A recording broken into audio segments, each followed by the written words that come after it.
हाय ladies, अस्सलाम वालेकुम। तो स्टार्ट करते हैं अपना रिव्यू रिएक्शन वीडियो। इस वीडियो में हम बात करने वाले हैं डकी, उरूब और नदीम से रिलेटेड। अच्छा, जो नदीम है ये एक पॉडकास्ट में आए हैं, 1 घंटे से ऊपर का कोई पॉडकास्ट है और उसमें उन्होंने तमाम तर इंसिडेंट जो कि रजब और नदीम से रिलेटेड लास्ट डेज़ हुआ है सिटी कोर्ट में, उस पर बात की है। साथ ही साथ अरूब से रिलेटेड भी कुछ बातें की हैं जो कि मैं समझती हूँ कि उनको इस तरह से ओपनली आकर इन बातों को नहीं करना चाहिए। ठीक है, वो हर्ट हैं, डकी के साथ उनकी एक फ्रेंडशिप, एक बॉन्ड 7 साल तक की दोस्ती का रहा है और उनका कहना है कि जो डकी ने 100 डेज़ इन जेल का एक वीडियो बनाया, तो अपने उस पूरी जर्नी में कहीं पर भी नदीम का नाम उन्होंने बतौर, एक होता है ना कि आपके मुश्किल टाइम में आपके साथ खड़ा रहा एक दोस्त, वो भी था, लेकिन उसको कहीं पर भी उन्होंने अप्रिशिएट नहीं किया और उसका कहीं पर भी नाम नहीं लिया। नदीम ने कहा कि जो डकी हैं शायद कि उनका एक तरीक़ाकार ये है कि वो सिर्फ़ अपनी वाहवाही चाहते हैं और वो नहीं चाहते कि किसी दूसरे की वाहवाही हो। अगर वो नदीम का नाम ले देते कि वो उस मुश्किल टाइम में उनके साथ था, जब डकी को अरेस्ट किया गया था, तो यूके से पर्टिकुलरली जो नदीम है वो पाकिस्तान आए और उनका नाम जो है वो भी एक उसमें डाला गया मुकदमात में, और ये तमाम तर चीज़ें नदीम को फ़ेस करना पड़ी। बावजूद इसके उनका कहना है कि उन्होंने डकी के साथ ना सिर्फ ये कि ऑन कॉल रब्ता रखा, मतलब वो कस्टडी में थे डकी, और नदीम का एक मुस्तकिल रब्ता था।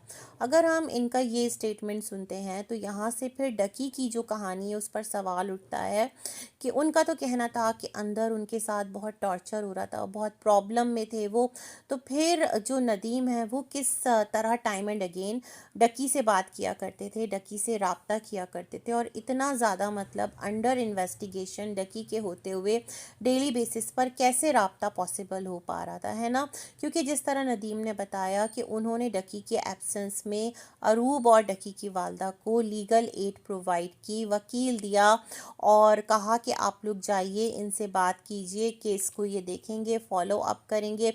डकी से मुसलसल वो राब्ते में रहते थे। और जो चीज़ मुझे बहुत ज़्यादा एक अजीब लगी है, मुझे लगता है इस चीज़ को टॉपिक नहीं बनाना चाहिए था यूट्यूब पर आके, क्योंकि सोशल मीडिया एक ऐसा प्लेटफॉर्म है जहाँ पर आकर आप इस तरह की बातें करते हैं ना, तो ये भी यूँ समझ लें जैसे एक सोसाइटी की तरह है। जिस तरह सोसाइटी में औरत के लिए जो सरवाइव करना है, सबको ही पता है वो आसान नहीं है, और अगर कुछ इस तरह की बातें हो जाएं तो लोग बहुत सारी बातें जो है ना मनगढ़ंत वो खुद भी फैब्रिकेट करना स्टार्ट कर देते हैं। जैसे कि यहाँ पर नदीम ने कहा कि डकी का कोई बहुत करीबी दोस्त आजकल बना हुआ है, उस टाइम पर भी था और नदीम को वो पसंद नहीं था। बेसिकली नदीम को वो डाउटफुल लगा करता था। तो अरूप से उसने कहा कि मतलब डकी जो है वो अरेस्ट हुआ हुआ है, और अरूप से वो थर्ड पर्सन कहता है कि आप जो है माजी को लेकर आ जाएं, डकी की वालदा को मैं आपको जज साहब के बेटे से मिलवा दूंगा, और यूं जो डकी का केस है वो दिनों में सॉल्व हो जाएगा।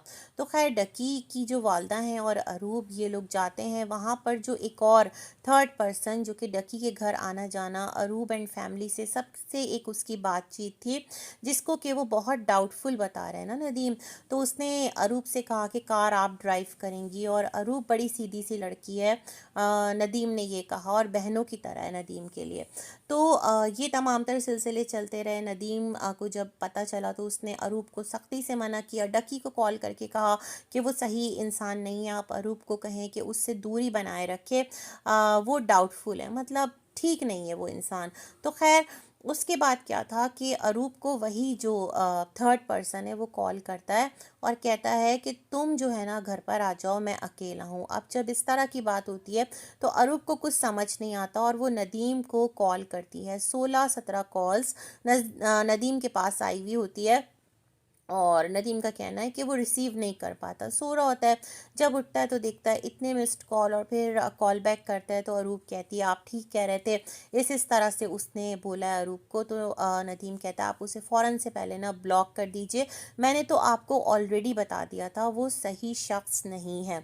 तो अब पॉडकास्टर ने उनसे पूछा आप यहाँ पर बताइए कि वो कौन है, नाम लीजिए। तो नदीम ने कहा कि उसका नाम डकी खुद लेगा अपनी वीडियो में, अगर डकी उसको डिस्क्लोज़ नहीं करता तो फिर नदीम अपने व्लॉग के अंदर उस शख्स का नाम आकर बता देंगे।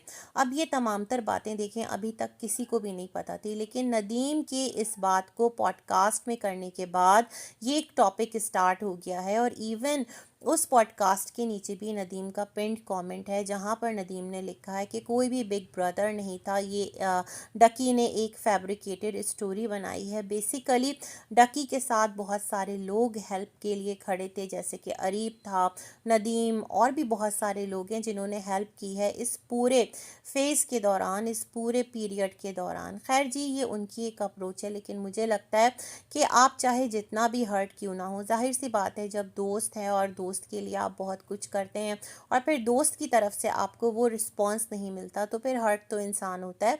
लेकिन फिर भी आपको अरूप से रिलेटेड जो ये एक स्टोरी थी, ये यूं लाकर यूट्यूब पर नहीं रखना चाहिए थी, पॉडकास्ट में नहीं बयान करना चाहिए थी। नदीम ने मज़ीद कहा कि जिस तरह रजब है, उसके साथ एक वाक़या हुआ, तो रजब ने क्लियरली आकर बोला कि नदीम शील्ड बन गया था और नदीम का जो एहसान है वो रजब कहीं भी नहीं भूल सकता। इवन मतलब नदीम के जो वीडियोज़ हैं उनका लिंक तक रजब जो है वो लगा रहा होता है। तो उसने कहा नदीम ने कि डकी का एक अपना रवैया है और ना वो इस तरह का इंसान है कि वो सिर्फ अपनी वाहवाही चाहता है, और उसको ये पसंद नहीं था शायद कि वो यहाँ पर आकर नदीम से रिलेटेड बात करे इस तरह, कि वो साइड बाय साइड रहा और बहुत ज़्यादा फैमिली के साथ इन टच रहा, फैमिली को सपोर्ट किया, मॉरल सपोर्ट किया, प्रैक्टिकल सपोर्ट किया। यहाँ पर जो नदीम का कमेंट है उसके अंडर नदीम ने बोला है कि अरीब ने फाइनेंशियल बहुत सपोर्ट किया है। लोग ये भी कह रहे थे कि वो थर्ड पर्सन, कहीं अरीब तो नहीं है जो अरूप के साथ राब्ते में था, नहीं वो नहीं हो सकता। खैर जो भी है, देखते हैं कि डकी इस चीज़ को डिस्क्लोज़ करते हैं नहीं करते, या फिर नदीम आगे बताते हैं नहीं बताते, लेकिन अब एक बहस तो चल निकली है। खैर यहाँ पर मुझे ऐसा लगता है कि ऐसा नहीं है कि जो डकी है ना वो नदीम को क्रेडिट देना नहीं चाहता था, हो भी सकता है, लेकिन मुझे अभी ऐसा लगता है पता नहीं वो किस एक कहते हैं ना फेज़ में उलझा हुआ है अपनी लाइफ के।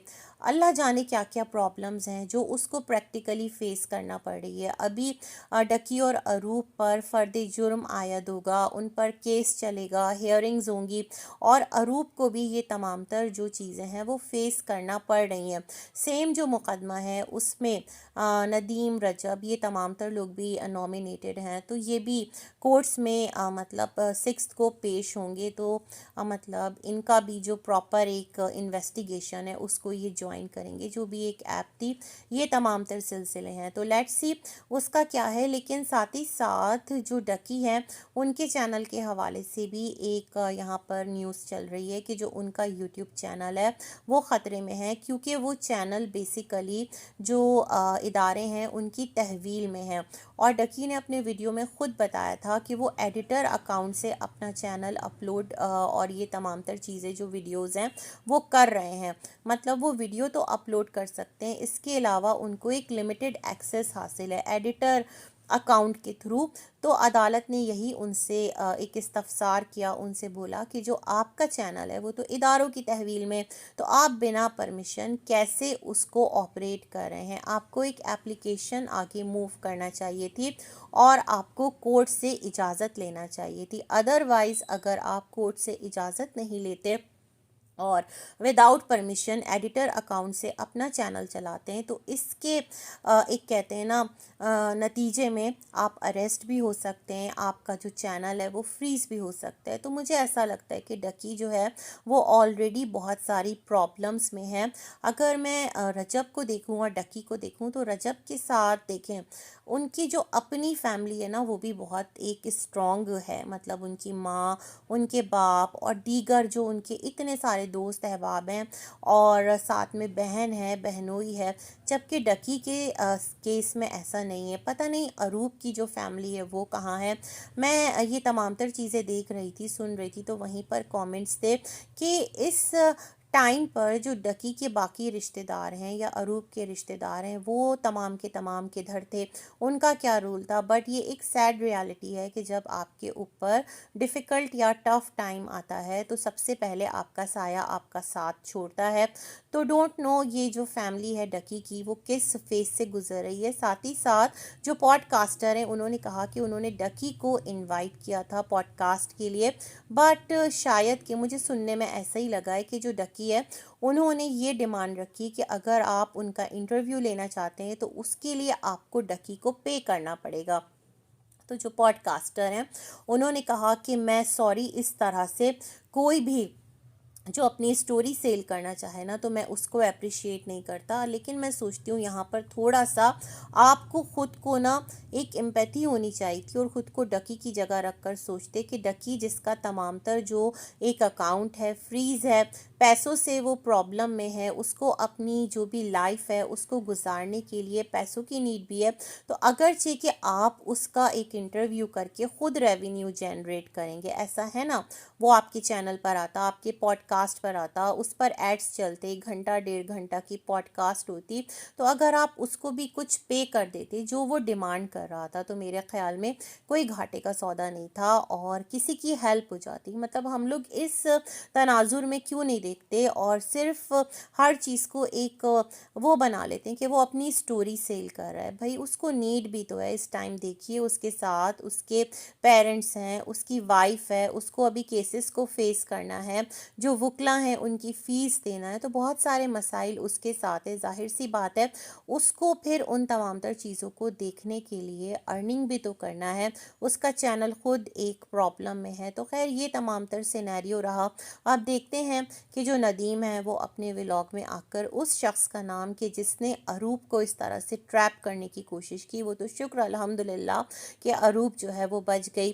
क्या वो डिस्क्लोज़ करते हैं या डकी इन तमाम तर चीज़ों को डिस्क्लोज़ करते हैं तो टाइम बताएगा। लेकिन सच में जो सोशल मीडिया की दुनिया है, यहाँ की जो दोस्तियाँ हैं, यहाँ के जो रिश्ते नाते हैं, वो एक प्रैक्टिकल जो लाइफ है ना उससे भी कहीं ज़्यादा डेंजरस हैं। और सुन करके ना सच में रोंगटे खड़े हो गए कि वो कौन था जो इस तरह अरूप को बुला रहा था। तो अल्लाह पाक सबके ऊपर अपना रहम फरमाए और सबको अपनी हिफ्ज़ व अमान में रखे। इसी के साथ अपना रिव्यू करते हैं एंड अल्लाह हाफ़िज़।